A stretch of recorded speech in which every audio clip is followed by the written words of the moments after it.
میرے شاگرد عزیز، اللہ پاک نے جس کو جتنی طاقت دی ہے، ہم کیا اس سے گھٹیں گے؟ کسی کو 10 بیویوں 10 عورتوں سے جماعت کرنے کی طاقت اللہ نے دی ہے، تو ہمیں کیا تکلیف ہے؟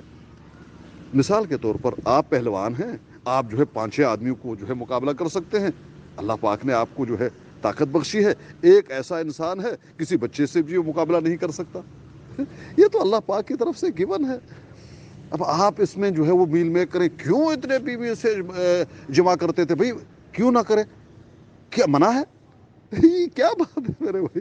ان کی بیویاں ہیں، ٹینٹوں میں رکھیں، پہاڑوں میں رکھیں، جمع کریں نہ کریں، ان کی بیویاں ہیں، ان کی شکایت ہی نہیں ہے، ان کا کچھ بھی نہیں ہے، آپ کو اس میں کیا پریشانی ہے؟ کوئی شکایت دکھا دے نا میرے بھائی، کوئی اعتراض تو دکھا دے، ایسے تو کوئی بات ہی نہیں ہے۔